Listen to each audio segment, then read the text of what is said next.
पाठ। तो देखो, जब असहयोग आंदोलन असफल हुआ 1922 के आसपास, असहयोग आंदोलन गांधी जी ने वापस ले लिया। उसके बाद कुछ लोग गांधीवादी विचारधारा में परिवर्तन चाहते थे और कुछ लोग थे नहीं चाहते थे। तो इसको लेके कांग्रेस में काफी ज्यादा विवाद हुआ। कुछ लोग कहते थे कि देखो, आंदोलन करने से कुछ नहीं होगा और हमें अपने नियमों में और अपने तरीकों में कुछ परिवर्तन लाना पड़ेगा। जो परिवर्तन की बात कर रहे थे उन्हें हम कहते हैं परिवर्तनवादी या चेंजर। ये चेंज लाना चाहते थे, भैया चेंज आना चाहिए, बहुत हो गया गांधी जी के विचारों पर, हम लोगों ने बात मान ली आपकी वजह से, लेकिन अब हम परिवर्तन लाना चाहते हैं। और दूसरे थे जो नहीं चाहते थे, बोले नहीं, गांधीवादी रणनीति अच्छी है और हमें इसमें कोई परिवर्तन करने की जरूरत नहीं है, अपरिवर्तनवादी, नो चेंजर, जो अभी कोई चेंज नहीं चाहते थे, बोले कोई जरूरत नहीं है, हम अगर गांधीवादी रणनीति को अपनाते तो आराम से हमारा विकास हो जाएगा। तो परिवर्तनवादी में कुछ बड़े बड़े लीडर थे, जिसमें लीड कर रहे थे सी आर दास। ये वही वाले सी आर दास हैं जिन्होंने असहयोग आंदोलन का पहले विरोध किया, उसके बाद उन्होंने समर्थन किया, नागपुर अधिवेशन में खुद ही प्रस्ताव को पेश किया। फिर उसके बाद मोतीलाल नेहरू, नेहरू जी के पिताजी लाल नेहरू, ये भी चाहते थे कि परिवर्तन हो। और तीसरे जो थे विट्ठल भाई पटेल, जो पटेल जी के बड़े भाई थे, विट्ठल भाई पटेल, ये तीनों लोग चाहते थे कि भाई चेंज होना चाहिए। तो सबसे पहले सबने पूछा भाई कैसा चेंज चाहते हो, तो हम चाहते हैं कि हम लोग अंग्रेजों के विरुद्ध लड़के नहीं, हम लोग उनके विधानसभा में जाएं, जो विधानसभा का मॉडल वो लोग दे रहे, उस विधानसभा के चुनाव में हम लोग लड़े और चुनाव लड़ने के बाद हम लोग जीत के जाएं और वहां पर अपने राष्ट्रीय मुद्दे को उठाएं।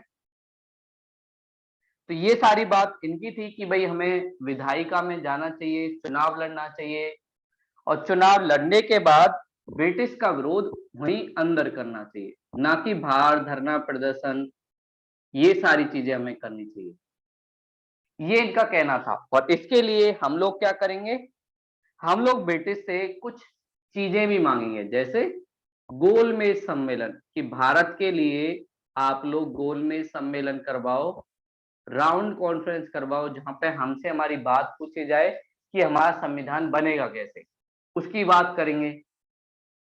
साथ में हम उनसे कहेंगे कि हमें डोमेनियन स्टेटस दे दिया जाए। डोमेनियन स्टेटस मतलब बड़े बड़े लेवल पर आप लोग बने रहो, लेकिन जो नीचे वाले काम है वो भारतीय लोगों को दे दो। जैसे विधानसभा में भारतीय लोग हों, हमारे राष्ट्रपति के पद पर आप लोग रहे, हमें कोई दिक्कत नहीं है, ब्रिटिश वाले रहेंगे। हमारी सेना आप लोग संभालें, विदेश मंत्रालय आप लोग संभालें, लेकिन कम से कम घर के काम तो हमें दे दो, जैसे आप लोग कनाडा और साथ में ऑस्ट्रेलिया में करते हो। वहीं दूसरी तरफ अपरिवर्तनवादी कह रहे थे बिल्कुल गलत है ये बात, तुम्हारी सोच ही छोटी है, हम आजादी की बात कर रहे हैं, स्वतंत्रता की बात कर रहे हैं, और तुम लोग क्या कह रहे हो कि नहीं हम लोग डोमिनियन स्टेटस में खुश हैं, अंग्रेज लोग रहे कोई दिक्कत नहीं है। तो ये बोलते हैं नहीं, हम तो आपके साथ नहीं है। और इसमें कौन कौन थे, एक थे राजेंद्र प्रसाद, जो हमारे फर्स्ट राष्ट्रपति बने, उन्होंने ऐसा कहा। दूसरे वल्लभ भाई पटेल, उन्होंने भी यही बात कही कि भैया नहीं, कोई चेंज करने की जरूरत नहीं है, गांधीवादी रणनीति अच्छी है, लोगों का अच्छा सपोर्ट मिल रहा है, आप लोग भी इसमें आओ। और साथ में राजगोपालचारी, राजगोपालचारी, ये तीन लोग इसके समर्थन में है और ये बोले देखो अभी जो टाइम है उस टाइम को हमें लगाना है, गांधीवादी रणनीति का जो एक हिस्सा है रचनात्मक कार्य, हम लोग रचनात्मक कार्य करेंगे, अपने समाज में एकता बढ़ाएंगे, साथ में लोगों को बताएंगे छुआछूत नहीं करना चाहिए, मुस्लिम हिंदुओं के बीच एकता को बढ़ाएंगे। तो इस काम का हमें इस्तेमाल करना चाहिए, इस समय का, अपने देश में एकता बढ़ाने के लिए, राष्ट्रवाद बढ़ाने के लिए। और आप कह रहे हो कि नहीं, हम लोगों को चेंज करना चाहिए, गांधीवादी राजनीति कच्छ नहीं है। लेकिन ये लोग गांधीवादी राजनीति में आस्था रखते थे और कोई परिवर्तन नहीं चाहते थे, तो गांधीवादी राजनीति में इनका विश्वास था। ये बोले गांधीवादी रणनीति सबसे अच्छी है और इसी से हमें आजादी मिलेगी। तो इसको लेकर कांग्रेस में काफी ज्यादा विवाद हुआ और 1923 के आसपास ये दोनों भाग हुए। फिर उसके बाद कांग्रेस का एक सम्मेलन हुआ गया में। कांग्रेस की एक मीटिंग बुलाई गई गया में। गया जो अब यूपी में भी पड़ता है, बोध गया के नाम से जिसे हम जानते हैं, बुद्ध जी ने जहां पर एक तरीके से उनको ज्ञान मिला, वही वाला क्षेत्र। यहाँ पर कांग्रेस की मीटिंग हुई। इस कांग्रेस की मीटिंग में जो अध्यक्ष थे वो थे सी आर दास, ये इसके अध्यक्ष बने, हेड थे। और यहाँ पर एक प्रस्ताव उन्होंने रखा कि हम लोग थोड़ा सा परिवर्तन करेंगे, विधानसभाओं में भागीदारी करेंगे और एक पार्टी की गठन भी करेंगे जिससे हम लोग इलेक्शन लड़ सकें। लेकिन जैसे ही सी आर दास ने ये रखा तो बहुत सारे लोग इसके खिलाफ हो गए, खासकर अपरिवर्तनवादी। उन्होंने बोला आप लोग गलत कर रहे हो, छोटे से लालच के चक्कर में राष्ट्रवाद को नहीं भूला जा सकता। तो इस बात से नाराज होकर सी आर दास और उनके साथ साथ और भी जो लोग थे, उन्होंने बोला अगर आप लोग ऐसे करोगे तो हम लोग जा रहे हैं फिर इस पार्टी से। और इन लोगों ने कांग्रेस से इस्तीफा दे दिया और इन तीनों ने ही मिलके एक पार्टी बनाई जिसका नाम था स्वराज पार्टी। और ये स्वराज पार्टी इलेक्शन लड़ी। जो अंग्रेजों ने बोला था कि भाई चुनाव होगा, उस चुनाव में कोई भी भागीदार आ सकता है, चुनाव लड़ सकता है, और अगर वो चुनाव जीतता है तो उसे विधानसभा में जाने का मौका मिलेगा। तो इस स्वराज पार्टी ने इलेक्शन लड़ा 1924 के आसपास। उस इलेक्शन में इन्होंने कई सारी सीटें भी जीती, बहुत सारे म्युनिसिपैलिटी वाले जो एरिया थे वो भी जीते और इनका एक अच्छा दौर चला। सी आर दास भी एक अच्छी पोस्ट पे थे, मोतीलाल नेहरू को भी इन्होंने कुछ बनवा दिया था, विट्ठल भाई पटेल को भी कई म्युनिसिपालिटियों का अध्यक्ष बनवाने में ये लोग सफल रहे थे। तो इस पार्टी ने अच्छा काम किया, लोगों ने भी सपोर्ट मिला। धीरे धीरे अपरिवर्तनवादी और गांधीवादी और इनके बीच बोला देखो आप लोग गांधीवादी मूवमेंट में हमारी सहायता करो, हम लोग आपको वोट दिलाने में सहायता करेंगे, मतदान दिलाने।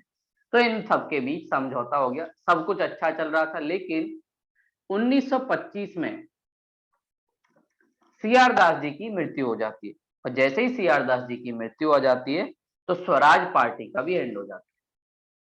तो स्वराज पार्टी का योगदान की बात करें तो योगदान इस सेंस में था जब हमारे देश में कोई भी राष्ट्रीय आंदोलन नहीं चल रहा था, लोग सब शांत थे, उस टाइम के क्षेत्र में इन लोगों ने थोड़ी सी जागरूकता, राष्ट्रवाद को बनाए रखा, चाहे विधानसभा के माध्यम से।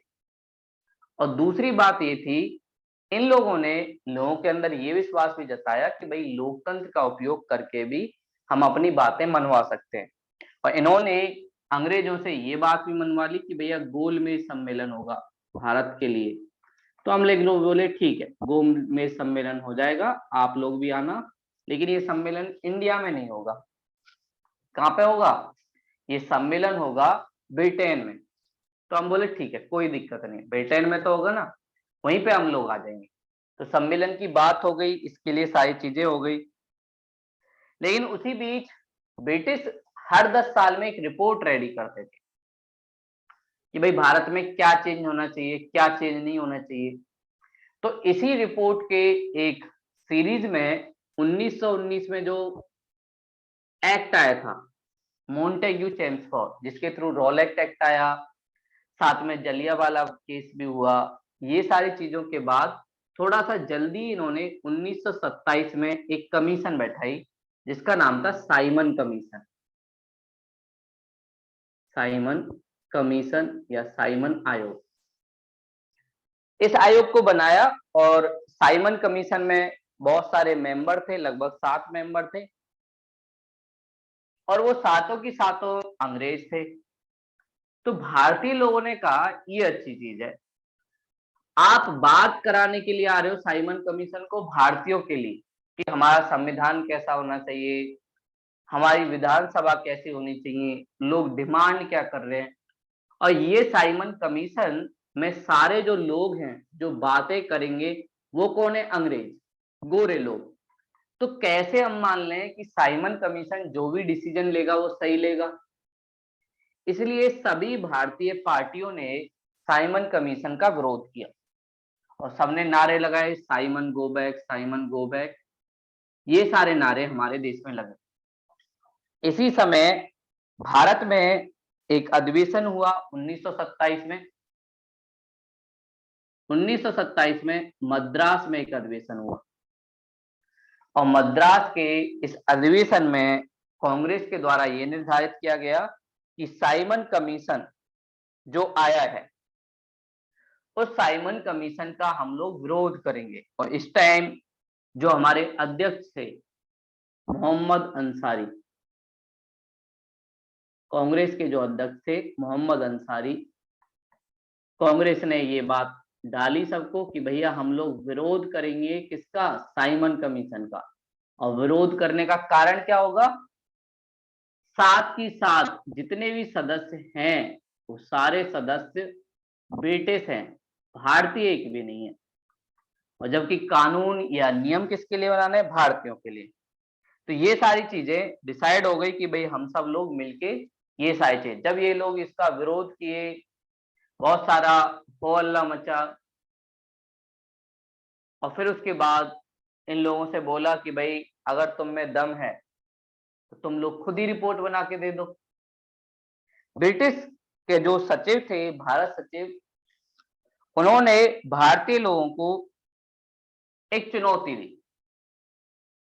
सचिव जो थे भारतीय सचिव, बोले हम लोग तो बना के ले आए, हम तुम लोगों को चुनौती देते हैं, अगर तुम लोगों में इतना ही दिमाग है और अपने आप को इतना ज्यादा बुद्धिमान समझते हो तो सर्वसहमति से आप लोग एक रिपोर्ट बना के हमें दे दो और उस रिपोर्ट को हम लोग मान लेंगे, बस आप लोग दे दो।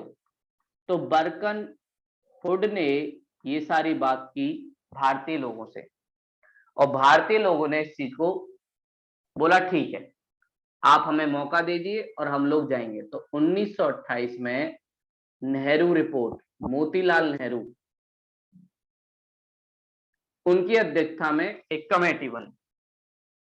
इस कमेटी ने सभी लोगों को भागीदार बनाया। बहुत सारे लोग मुस्लिम लीग से भी लिए, बहुत सारे लोग और दूसरी पार्टियों से भी इसमें आए और भारतीयों ने मिलकर एक कमेटी बना ली। और इस कमेटी का काम था कि ऐसी चीजें रिपोर्ट देना जिससे सभी भारतीय साथ में आ सके।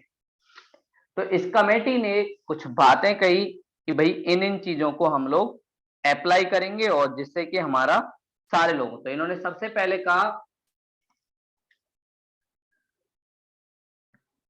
भारत को पूर्ण औपनिवेशिक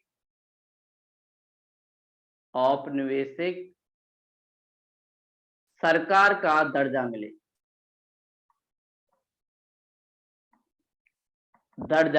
या दूसरे सेंस में कहूं डोमेनियन स्टेटस की बात कर रहे थे कि भाई हमें डोमेनियन स्टेटस मिलना चाहिए कि आप लोग हमें स्वतंत्रता दो जैसे आपके कनाडा और ऑस्ट्रेलिया वाले उपनिवेश में है। तो ये बात इन्होंने रखी कि हमें डोमेनियन स्टेटस मिले। लेकिन इस चीज का काफी ज्यादा विरोध नेहरू जी और जो युवा लोग थे वो कर रहे थे। बोले ये क्या बात है, अभी हम डोमिनियन स्टेटस पे हट रहे हैं, अब हम स्वराज लेंगे। और स्वराज का मतलब पूरी आजादी, सिर्फ डोमिनियन स्टेटस से काम नहीं चलेगा, हम अंग्रेजों से डरने वाले नहीं है। ये फिर उसके बाद गांधी जी इन दोनों को समझाते हैं, सुभाष चंद्र बोस को भी, नेहरू जी को भी, कि देखो बेटा पापा हैं, थोड़ा बहुत उनकी भी बात मान लेते हैं, टाइम दे लेते हैं। अगर अंग्रेज लोग मान जाते हैं तो दिक्कत क्या है, डोमिनियन स्टेटस तो अभी मिल ही जाएगा। तो इस बात पे सहमति बनी, ठीक है भैया इस बात पे ठीक है हम लोग काम करेंगे। दूसरा इन्होंने बोला पृथक निर्वाचन को हटाया जाए। पृथक निर्वाचन जो 1909 में दिया था मार्ले मिंटो रिफॉर्म में, उस पृथक निर्वाचन को हटाने की मांग इन लोगों ने की। अब हटाने की मांग की तो असली बात है भाई, मुस्लिम लीग तो इससे खुश नहीं होगी और बोला इस चीज को हटा देना चाहिए, आरक्षण दे देना चाहिए। जितनी आपकी जनसंख्या है मुस्लिम की, उस हिसाब से आरक्षण देना चाहिए और उसी के बेस पे, और निर्वाचन में जो भागीदारी होनी चाहिए, ये नहीं सिर्फ मुस्लिम को मुस्लिम ही वोट देंगे, सबकी वोट देने की आजादी होनी चाहिए। और साथ में इन्होंने बोला भाषा के आधार पर प्रांतों का गठन होना चाहिए।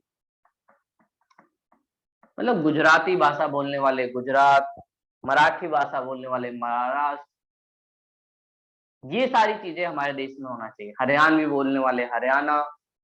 सबसे पहले जो हमारे देश में भाषाई आधार पर राज्यों के गठन की बात की, वो नेहरू रिपोर्ट में की। और साथ में इन्होंने कुछ मौलिक अधिकार दिए जो हमारे संविधान में बाद में शामिल भी हुए, कि हमें कुछ नागरिकों को मौलिक अधिकार देने, फंडामेंटल राइट, जिनको छीन नहीं सकता कोई। जैसे समानता का अधिकार इनको मिलना चाहिए। दूसरा वोट देने का अधिकार, मतदान देने का अधिकार। सभी वयस्क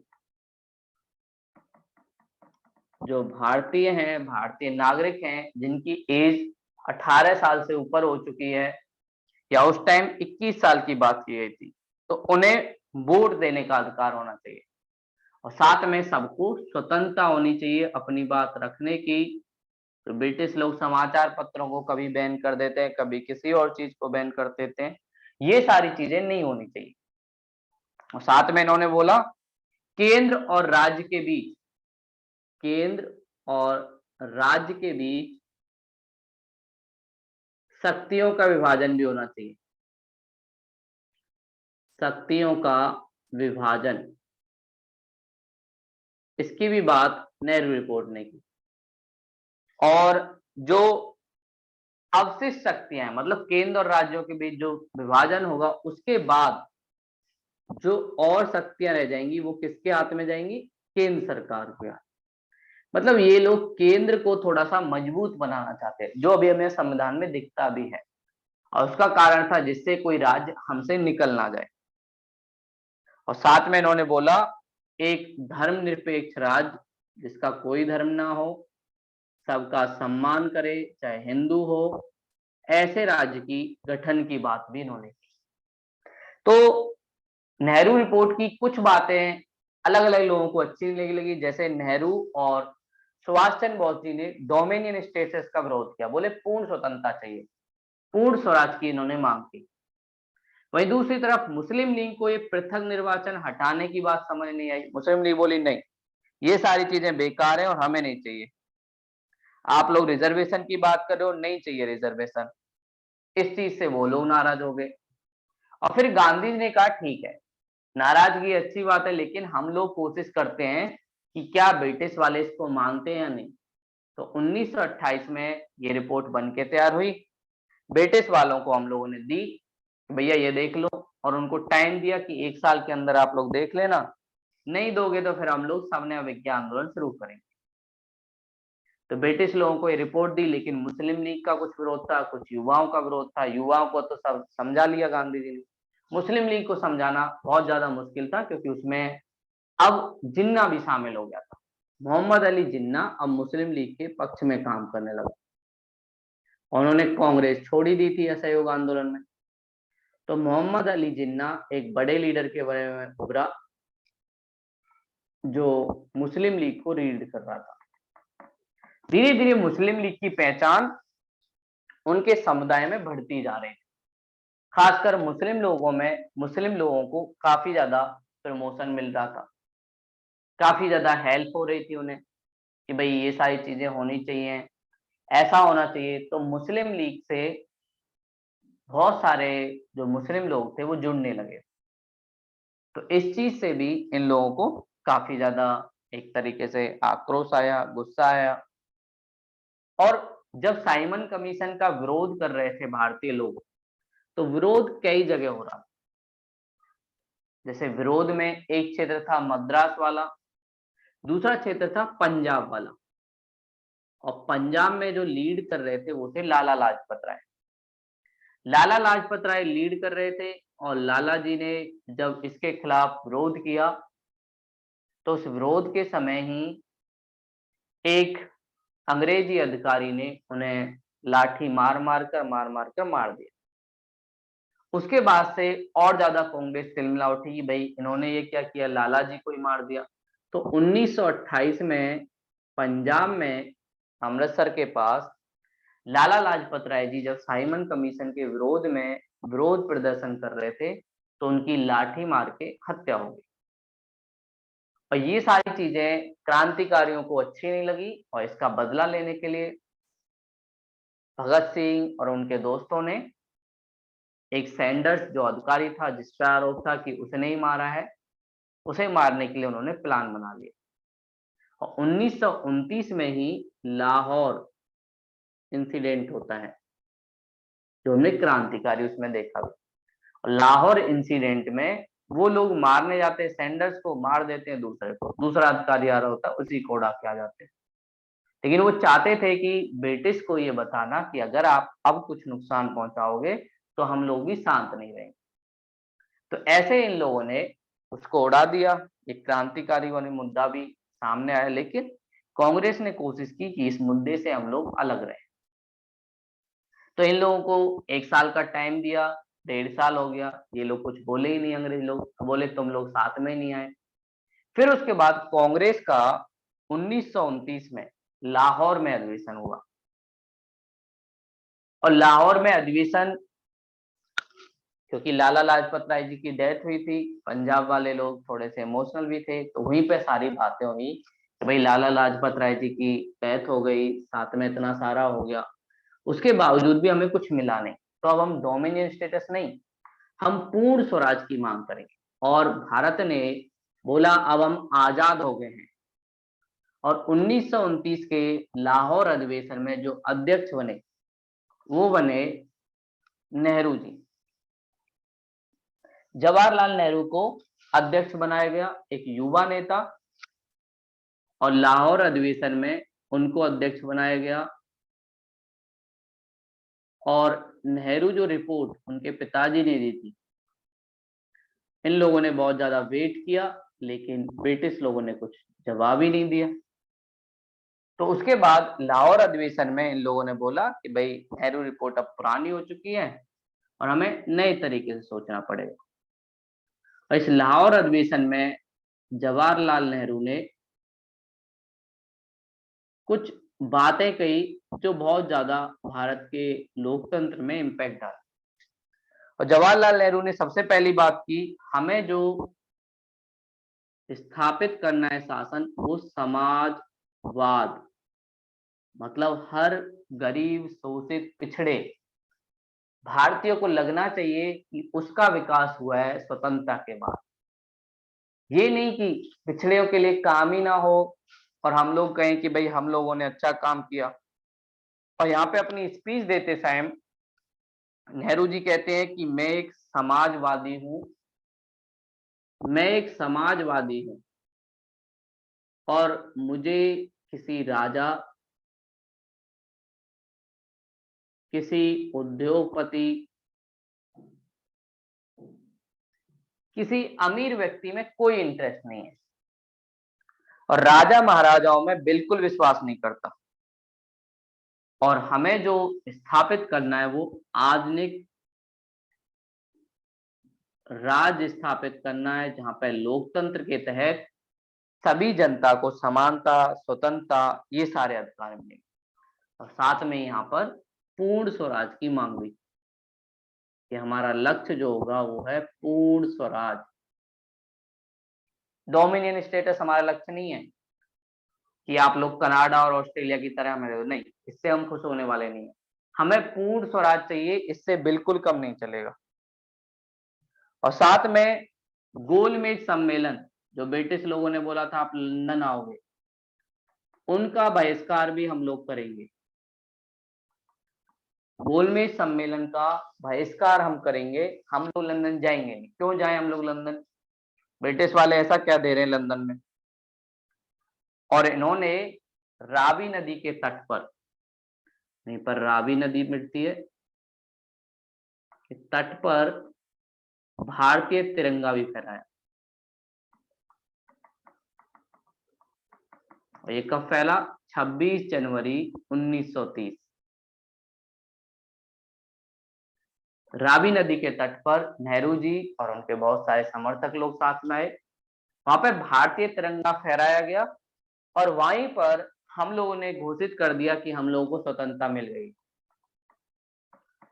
और इसीलिए 26 जनवरी को यादगार बनाने के लिए हम लोगों ने जब अपना संविधान नवंबर में बना लिया, 26 नवंबर 1949 में, तो हमने 2 महीने वेट किया।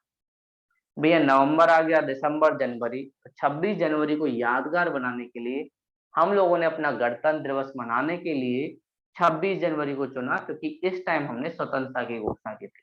इन अंग्रेजों ने हमें आजादी कब दी? 15 अगस्त को ही दे दी थी। तो ये सारी चीजें की गई और साथ में बोला गया गांधी जी को नेतृत्व दिया जाता है, गांधी जी को नेतृत्व दिया जाता है कि वो नया आंदोलन कोई चलाएं। और फिर उसके बाद शुरुआत हुई गांधी जी के सविनय अवज्ञा आंदोलन की 1930 में। अवज्ञा आंदोलन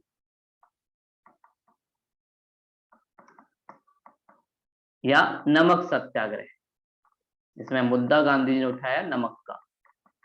इसकी शुरुआत इसके बाद ही होती है, जब गांधी जी को ये सारी चीजें मिलती है, उनके नेतृत्व में सब लोग चलना चाहते हैं, ये सारी चीजें उसमें होती है। लेकिन इसके पैरेलली, इसके समानांतर मुस्लिम लीग भी अपनी कुछ मांगे रखती है। 1929 में नेहरू रिपोर्ट के बाद मुस्लिम लीग का भी एक सम्मेलन होता है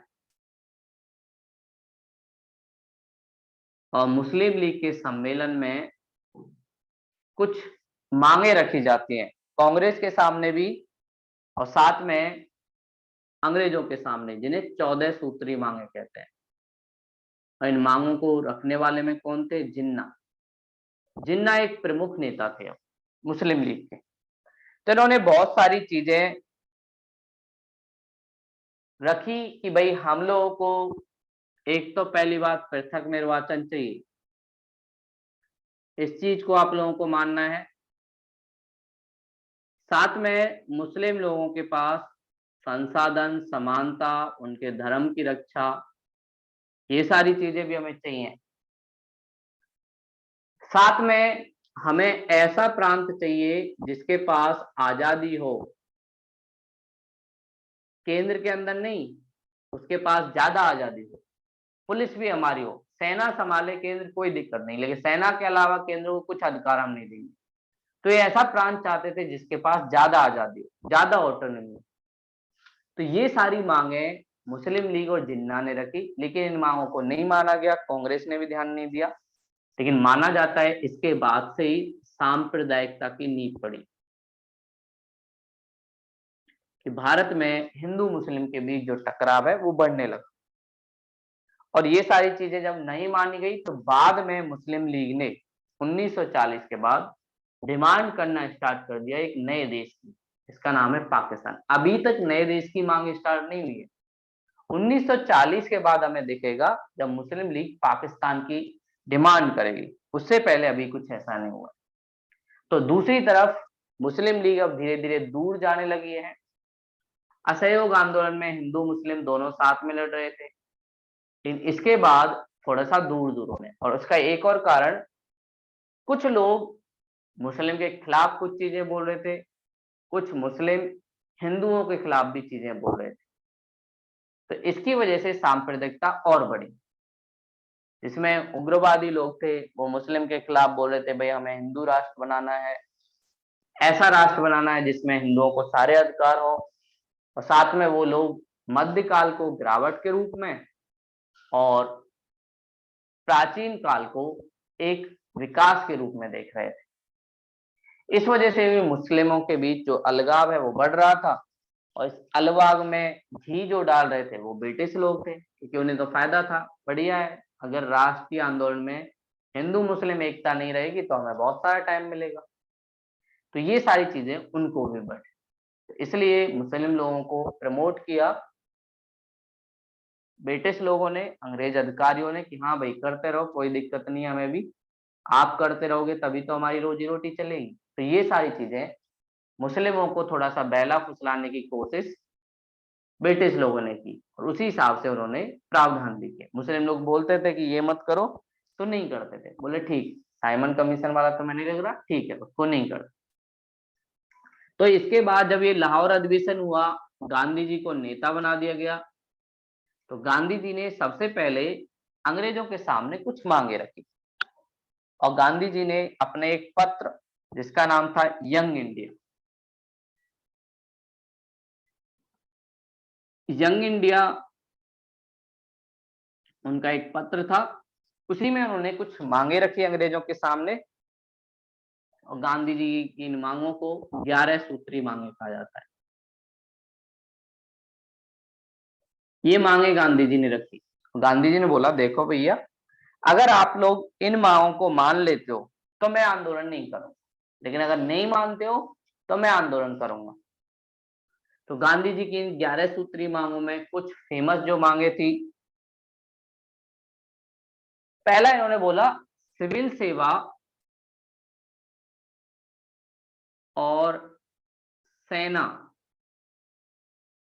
के वेतन एवं खर्च में, सिविल सेवा और सेना के वेतन और खर्च में 50% तक कटौती करो, क्योंकि ये सेना और इस पर जो खर्च हो रहा है, ये जो पैसा है किसका है, भारतीय लोगों का, तो इसमें आप लोगों को कमी करनी है।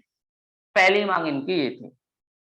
दूसरी मांग, लगान जो किसानों से आप लोग कर लेते हो या लगान लेते हो, उसमें भी 50% की कमी की जाए, क्योंकि अब किसान आंदोलन राजनीतिक मांगों से जुड़ चुके थे, इसलिए किसान की बातें कांग्रेस भी उठा रही।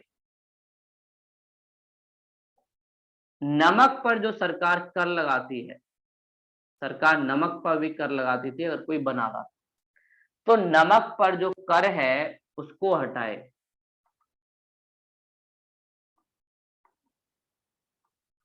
सरकार को उसे हटाना चाहिए, ये भी मांगे उन्होंने रखी। साथ में उन्होंने बोला भारत के जो कपड़ा उद्योग है, टेक्सटाइल इंडस्ट्री है, को समर्थन मिलना चाहिए, उनकी सहायता करनी चाहिए, ब्रिटिश सरकार को उन्हें पैसे की जरूरत है तो पैसा मिलना चाहिए, ऐसा संरक्षण करना चाहिए। साथ में उन्होंने बोला सभी राजनीतिक कैदी, राजनीतिक जो कैदी हैं जो आंदोलन की वजह से उनके अंदर हैं, उनको छोड़ा जाए। ये बात भी गांधी जी ने रखी अपनी 11 सूत्री मांगों में। साथ में उन्होंने कहा गुप्तचर जो व्यवस्था है उसको समाप्त किया जाए, क्योंकि एक गुप्तचर लोग बहुत ज्यादा शोषण करते हैं भारतीय लोगों का, खबर पहुंचा देते कि उसने ये किया, चाहे किया नहीं किया, उसको फिर ये पीटने लग जाते हैं। तो गुप्तचर विभाग या व्यवस्था की समाप्ति, इसको समाप्त किया जाए, खत्म किया जाए, क्योंकि ये भारतीय लोगों पर काफी ज्यादा दमन करती है, काफी ज्यादा शोषण करती है, इसलिए इसको भी हटाया जाए। और साथ में उन्होंने बोला नशीली वस्तु, नशीली वस्तु जैसे मदिरा, अफीम, इनको भारत में बंद किया जाए, क्योंकि इनसे हमारे समाज में काफी ज्यादा शोषण होता है। बहुत सारे लोग ऐसे हैं जो नशीले पदार्थ करके महिला को मारते हैं, या और भी अपने शरीर को या अपने समाज को काफी ज्यादा नुकसान पहुंचाते हैं। इस चीज को भी आप लोगों को खत्म करना है। तो अगली बात वो क्या बोलते हैं, सशस्त्र कानून। आप लोगों ने जो सशस्त्र कानून बना रखा है उसमें थोड़ा सा छूट दें।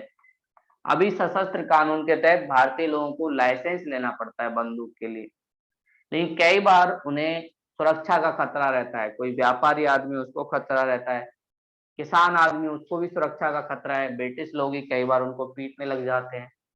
तो ऐसा ना हो इसलिए आप लोग सशस्त्र कानून में भी परिवर्तन करें और भारतीय लोगों की सुरक्षा लेने की बात भी करें।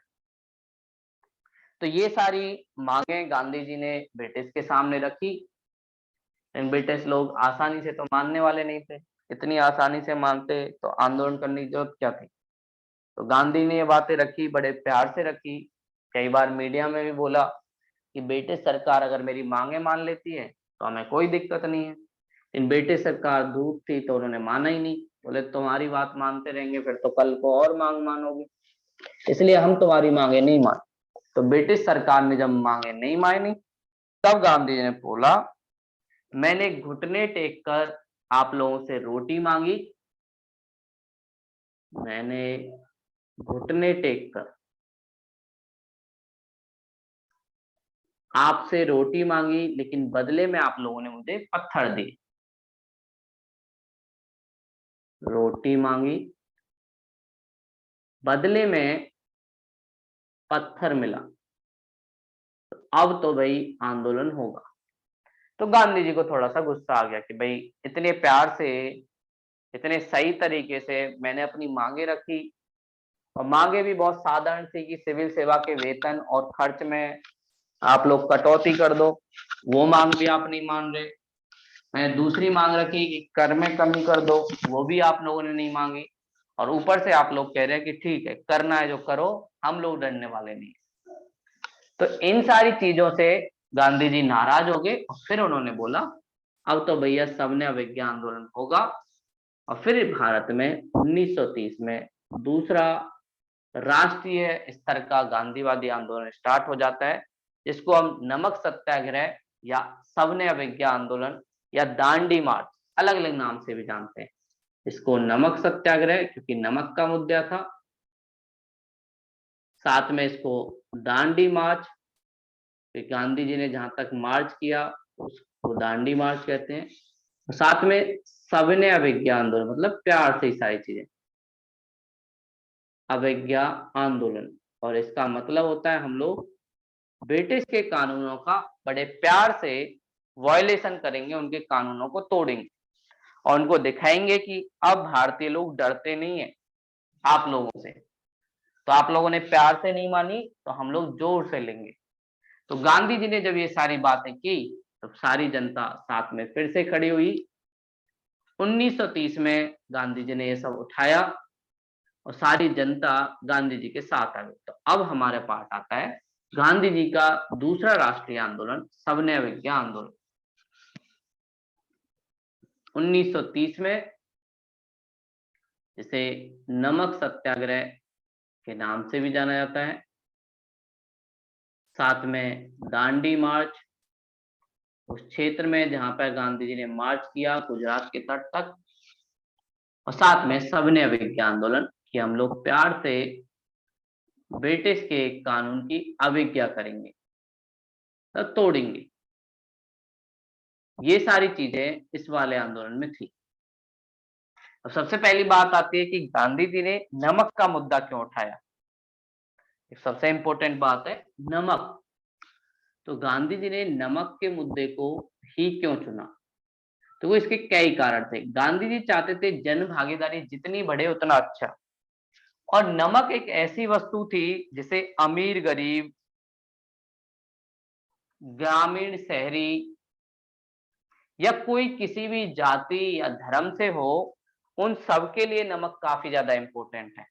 तो गांधी जी ने नमक के मुद्दे को इसीलिए चुना क्योंकि नमक का मुद्दा सबके लिए महत्व का है, इसमें कोई भेदभाव नहीं होता।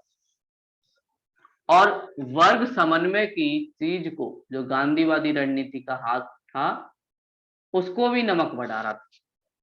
और सबके साथ ये दिक्कत थी कि भैया ये लोग कर लेते थे नमक पर, कि नमक बनाओगे तो आपको कर देना होगा, टैक्स देना होगा, और इससे सबके शोषण हो रहा था, अमीर गरीब से लेके वो। और ये हमारे लिए बड़े अपमान की बात थी कि जो जरूरत की चीज है नमक, वो भी हमें अपने देश में खुले तौर से नहीं मिल रही है। तो गांधी जी ने जन भागीदारी को बढ़ाने के लिए इस नमक को चुना। जन भागीदारी बढ़ेगी तो ब्रिटिश लोग डरेंगे, और ब्रिटिश लोग डरेंगे तो उतना हम आजादी के पास होंगे। तो जन भागीदारी बनाने के लिए और ब्रिटिश लोगों को डराने के लिए नमक को चुना गया। और साथ में ही इसकी एक और बात, नमक भावनात्मक मुद्दा भी था, सबकी भावनाएं जुड़ी थी नमक के साथ। और साथ में इससे जुड़े जो कानून थे, उन कानूनों को तोड़ना कोई बड़ी सजा का कारण नहीं था। नमक कानून अगर आपने तोड़ा तो ज्यादा से ज्यादा 1 साल की सजा, इससे ज्यादा सजा नहीं मिलती। वहीं आप ब्रिटिश को मारोगे तो बहुत बड़ी सजा मिलेगी, लेकिन नमक कानून तोड़ोगे तो कम सजा। तो गांधी जी को लगा इस मुद्दे को लेकर बहुत सारे लोग साथ में आ सकते हैं, तो इसलिए गांधी जी ने इस मुद्दे को चुना और इसीलिए उन्होंने नमक सत्याग्रह की बात की। तो गांधी जी अपने पूरे मूड में आ गए। 8 साल हो ही गए थे, कोई आंदोलन बड़ा चला नहीं था, तो गांधी जी ने नमक सत्याग्रह शुरू कर दिया। और ये इसकी शुरुआत जो हुई 12 मार्च 1930, गांधी जी अपने कुछ दोस्तों के साथ निकल गए और सब लोगों से अपील की कि आप लोग भी नमक सत्याग्रह की तरह ब्रिटिश कानूनों को तोड़ेंगे। जिनके पास नमक या तट है वो वहां पे तोड़ेंगे, जिन क्षेत्रों में नमक का मुद्दा नहीं है वो लोग वन कानूनों का विरोध करेंगे या उन कानूनों को तोड़ेंगे, लेकिन आप लोगों को मार्च जरूर करना है, जिससे ब्रिटिश लोगों को पता चले कि भारतीय एकता में कितना बल है। तो गांधी चले अपने एक साबरमती आश्रम से। साबरमती आश्रम जो उनका था नर्मदा नदी के आसपास गुजरात में, वहां से गांधी जी चले और यहाँ से इन लोगों को जाना था दांडी, जहां पर ये लोग नमक तोड़ेंगे, गुजरात का एक तट उसके पास है। तो गांधी जी चले और साथ में इनके कुछ दोस्त वगैरह भी चले। शुरुआत में माना जाता है लगभग 78 जो इनके दोस्त वगैरह थे वो सब चले, और फिर इस मार्च को काफी ज्यादा धीरे धीरे विश्व स्तर पे भी दिखाया जाने लगा, खासकर राष्ट्रीय मीडिया में दिखाने लगा, पत्र पत्रिका में छा गया गांधी जी चले मार्च करने। और सुभाष चंद्र बोस भी इस मार्च की काफी ज्यादा तारीफ करते हैं। एक खास बात थी हमारे राष्ट्रीय आंदोलन में कि भाई एक दूसरे के डिस्प्यूट जरूर रहते थे, विचारों के लेके टकराव रहते थे, लेकिन जब राष्ट्र की बात आती थी तो सारे लोग एक साथ हो जाते थे। तो सुभाष चंद्र बोस जी ने गांधी के दांडी मार्च की तुलना नेपोलियन नेपोलियन जो काफी ज्यादा फेमस था फ्रांस में, उससे की, नेपोलियन के मार्च से। जैसे नेपोलियन ने फ्रांस का एकीकरण किया, वो की साथ में मुसोलिनी ने इटली का एकीकरण किया, इससे भी उन्होंने उसके मार्च की तारीफ की। तो ये फ्रांस और इटली तो उन्हें लगा कि भाई भारत की एकता को बढ़ाने के लिए हमारे महात्मा गांधी ने मार्च छोड़ा है। और फिर उसके बाद जब ये चले गए तो गांधी जी ने कुछ कार्यक्रम भी बताया कि भैया आप लोग कैसे कैसे इस आंदोलन को आगे चलाओ। उस कार्यक्रम में बहुत सारी चीजें थी। बोला गया कि भाई जो भी किसान, मजदूर, विद्यार्थी, ये सारे लोग इसमें आने चाहते हैं, उन्हें कुछ कुछ चीजें करेंगे। जैसे विद्यार्थी के लिए सिंपल था, स्कूल का त्याग, विद्यार्थी खुद हो जाते थे, स्कूल का त्याग सबसे बढ़िया आजादी। स्कूल का त्याग विद्यार्थी लोगों के लिए कि ब्रिटिश स्कूल में आप लोगों को नहीं पढ़ना, तो उनका एक तरीके से बहिष्कार। दूसरा, विदेशी कपड़ों की होली, जो हमने असहयोग में भी देखा, कपड़ों की होली, उसको जलाना, ये वाली बात भी इसमें शामिल थी। साथ में एक नई बात शामिल थी। नई बात ये थी, जो महिलाएं थी उन्हें बोला गया जो नशे वाली दुकान है, जैसे मदिरा की दुकान है, अफीम की दुकान है, मदिरा की दुकान उसके सामने आप लोग आंदोलन करोगे। और इसके दो फायदे होंगे, एक तो हमारे देश से सामाजिक जो बुराई है, मदिरा, अफीम, इसका नाश होगा। दूसरी तरफ ब्रिटिश लोगों को आर्थिक नुकसान भी होगा।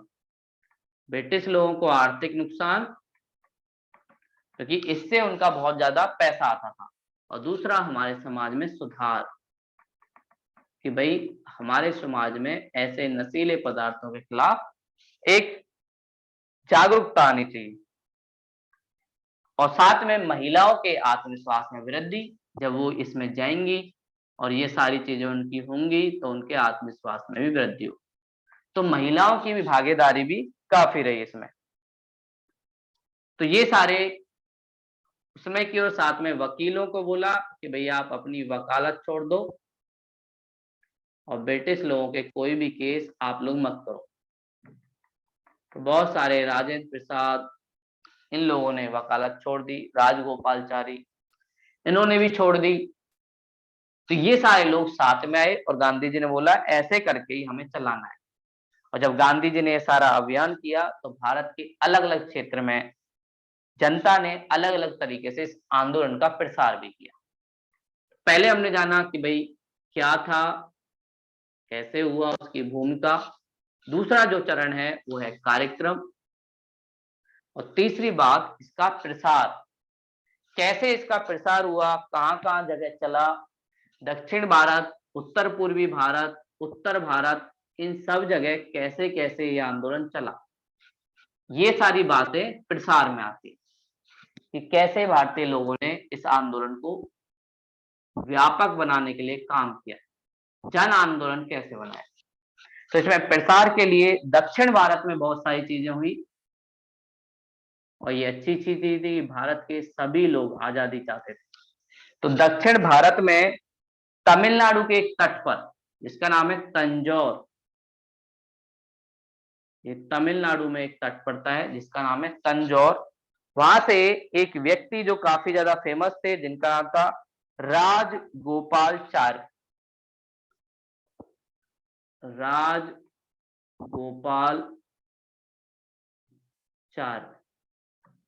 इन्होंने नमक यात्रा शुरू कर दी तंजौर, जो तमिलनाडु का तट है, उसकी तरफ।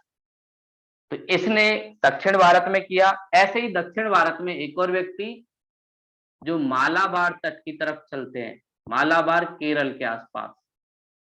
तो केरल में इस आंदोलन का जो नेतृत्व कर रहे थे वो थे के कलप्पन। के कलप्पन।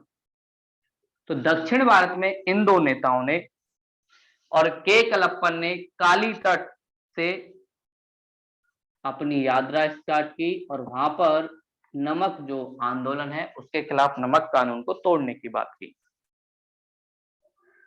साथ में आंध्र प्रदेश और कई जगह शिविरम मतलब शिविर लगाए गए कि जो भी आंदोलनकारी हैं उनके स्वास्थ्य की जरूरतों को पूरा करने के लिए, खाने के लिए, लोगों में एकजुटता जुटाने के लिए बहुत सारी चीजें की। और इन्होंने शिविर लगा के लोगों को बताया कि भैया आप लोग आंदोलन में आओ, एकता को बढ़ाओ, ब्रिटिश को चुनौती दिखाओ, एक तरीके से आत्मविश्वास। ये सारी चीजें कहाँ चली? आंध्र प्रदेश में शिविर लगा के लोगों के अंदर जागरूकता, एकता, राष्ट्रीयता की भावना, इसको भरने की बात की। मध्य प्रांत, जिसे मध्य प्रदेश भी कहते हैं, यहाँ पर वन कानून, क्योंकि मध्य प्रदेश में नमक तो बनता नहीं, तो वन बहुत सारे हैं, पन्ना रिजर्व है और भी बहुत सारे रिजर्व हैं। तो वन कानून का उल्लंघन किया लोगों ने। और वन कानून का उल्लंघन करना मतलब सविनय अवज्ञा, ब्रिटिश के कानून के उल्लंघन करना। बॉम्बे में एक महिला सरोजिनी नायडू, उन्होंने इस चीज को संभाला। और बॉम्बे में एक क्षेत्र था जिसका नाम था धसडा, धसडा, या कई बार इसको घसडा भी कहते हैं। इस क्षेत्र में सरोजिनी नायडू ने नेतृत्व संभाला। उनके नेतृत्व में बहुत सारे लोग साथ में आए। उन्होंने ब्रिटिश के कानूनों को तोड़ने के लिए मुंबई के तट की तरफ ये लोग बढ़े और सरोजिनी नायडू जो एक महिला थी, उन्होंने यहाँ पे नेतृत्व संभाला। तो सरोजिनी नायडू ने अपने नेतृत्व में ये सारी चीजें की, लोगों को एकजुट किया, लेकिन ब्रिटिश लोगों ने यहाँ पे काफी ज्यादा दमन किया, उन लोगों को लाठियों से पीटा, लेकिन ये लोग फिर भी हिंसा नहीं की, अहिंसा का ही पालन करते रहे, आगे बढ़ते रहे। पुलिस वालों ने बहुत सारी लाठी मारी, वो लाठी भी सही, लेकिन अहिंसा नहीं, अहिंसा के मार्ग को नहीं छोड़ा। तो पुलिस ने लाठी चार्ज चलाया और कोशिश की कि आंदोलनकारी यहाँ से भाग जाएं, लेकिन ये नहीं मिले। और हमें ये बात किसने बताई? एक अमेरिकी पत्रकार भारत में आया था जिसका नाम था वेब मिलर। वो अपने समाचार पत्र में कहता है कि भारतीयों के साथ काफी ज्यादा बेकार तरीके से पिटाई होती थी, ब्रिटिश लोग बड़े क्रूरता के साथ ये सारी चीजें करते। तो अमेरिका का एक पत्रकार और उसका जो पत्र था न्यू फ्रीमैन, मतलब विश्व स्तर पर भी सविनय विज्ञा आंदोलन का काफी ज्यादा प्रसार हुआ। सूरत में जो गुजरात वाला एरिया है, वहां पर बच्चों ने, लड़का और लड़कियों ने मिलकर बहुत सारी चीजें की। इन लोगों ने तिरंगा, जो भारतीय तिरंगा है, उसकी ड्रेस बनाई और तिरंगे की ड्रेस के साथ ब्रिटिश लोगों को परेशान किया कि भाई भारतीय लोग आजाद हो चुके हैं, अब हम तुम्हारी बात को नहीं मानेंगे। और लड़कों की वानर सेना बनाई गई और ये सेना भागती रहती थी इधर से उधर, इससे ब्रिटिश वालों को तंग किया जा सके। और लड़कियों की मंजरी सेना, ये सेना बनाई गई जिससे लोगों में जागरूकता आए और ये लोग तिरंगे की ड्रेस पहन के ब्रिटिश लोगों को परेशान करते थे। साथ में कुछ व्यापारी जिनका नाम था जमना लाल बजाज,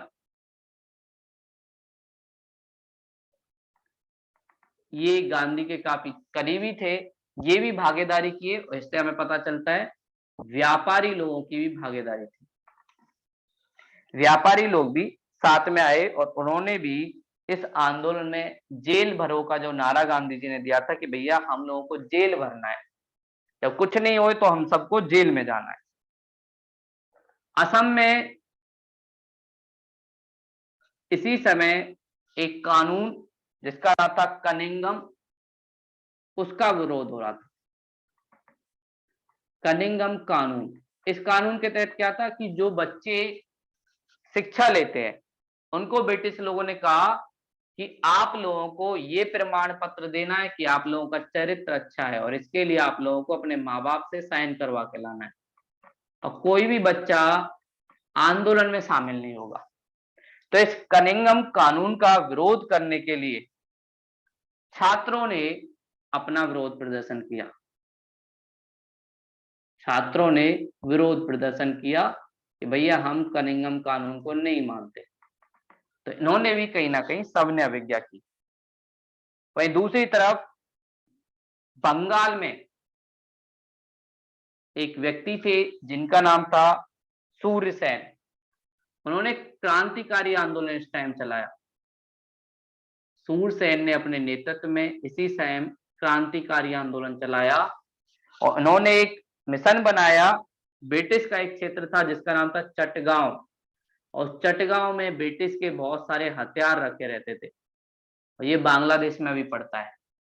और इन्होंने ये मिशन बनाया कि हम लोगों को इस क्षेत्र में, चटगांव वाले क्षेत्र में हथियारों को अपने कब्जे में करना है, और जब हथियार हमारे पास आ जाएंगे तो ब्रिटिश के ऊपर हम लोग हमला बोल देंगे। ये सारी बातें इन्होंने की। वहीं दूसरी तरफ बलूचिस्तान, पाकिस्तान वाले क्षेत्र में एक व्यक्ति जो गांधी जी की तरह बहुत ज्यादा काम करते थे, खान अब्दुल गफ्फार खान, खान अब्दुल गफ्फार खान, इन्होंने भी आंदोलन को चलाया और इन्होंने अपने सेवकों के साथ खुदाई खिदमतगार, खुदाई खिदमतगार, और ये लोग जो वस्त्र पहनते थे वो लाल वस्त्र था, इसे लाल कुर्ती आंदोलन भी कहते हैं। और खान अब्दुल गफ्फार खां अहिंसक रूप से ही आंदोलन कर रहे थे, इसलिए इनको सीमांत गांधी भी कहा जाता है। ये भैया गांधी की तरह ही थे। कहां पर? बलूचिस्तान वाले एरिया में। और इन्होंने काफी ज्यादा अहिंसा के साथ ये सारी चीजें करवाई। और ब्रिटिश ने सेना उतारी इसके खिलाफ, लेकिन जो हमारे सैनिक थे, चंदू सिंह के नेतृत्व में हिंदू सैनिकों ने मुस्लिम लोगों पर बंदूक चलाने से मना कर दिया। तो अब लग रहा था कि सेना भी भारतीय लोगों के साथ थी, और इससे ब्रिटिश लोगों को काफी दिक्कत हो रही थी, क्योंकि हम लोग ब्रिटिश लोगों के खिलाफ नारेबाजी कर रहे थे, दूसरी तरफ उनकी सेना उनके खिलाफ भी हो जा रही थी, कि भारतीय लोगों को समझ आ गया था कि ये लोग ये हमें पागल बना रहे हैं, तो हम अपने लोगों को क्यों मारें। और साथ में गांधी जी ने कहा, अगर ब्रिटिश लोग नहीं मानते तो जमींदारी रोको प्रथा, जिससे ब्रिटिश को आर्थिक हानि हो, इसको हम लोग चलाएंगे। और साथ में लगान रोकने की जो प्रथा है उसको भी चलाएंगे। और एक और, जिसे जमींदारी को चौकीदारी कुछ राज्यों में कहा जाता था, इस प्रथा को भी हम लोग आगे चलाएंगे। तो ऐसे करके देश में पूरे देश के लोग एक साथ आए, उन्होंने इस आंदोलन का समर्थन किया। तो इसका विस्तार काफी बड़े लेवल पे हुआ। एक बात फिर से मैं बता देता हूँ, प्रसार से पॉइंट बहुत पूछे जाते हैं।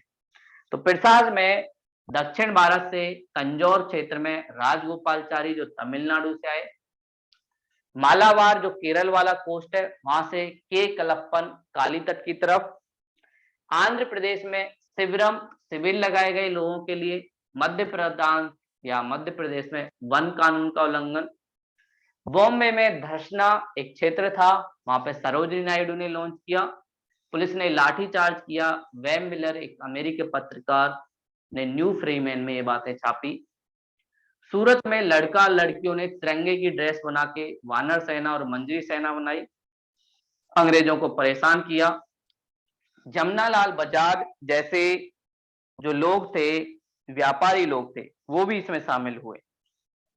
अगली बात, असम से कनिंघम कानून को लेकर विरोध हो रहा था, कि वो बोलते थे कि अच्छे चरित्र का प्रमाण पत्र लाओ।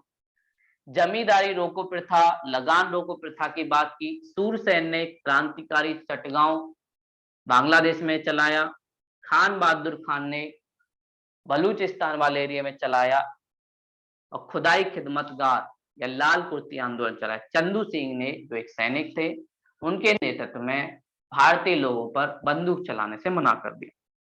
और साथ में एक और प्रमुख लेडी जो जनजातीय क्षेत्र से थी, उन्होंने भी काफी ज्यादा ध्यान दिया, मणिपुर से जो थी, जिनका नाम था रानी गेंडिल्यू। रानी गेंडिल्यू मणिपुर और नागा ट्राइब से बिलोंग करती थी, जहां पे बहुत ज्यादा हिंसा भी हो रही है उत्तर पूर्वी भारत से। गेंडिल्यू ने भी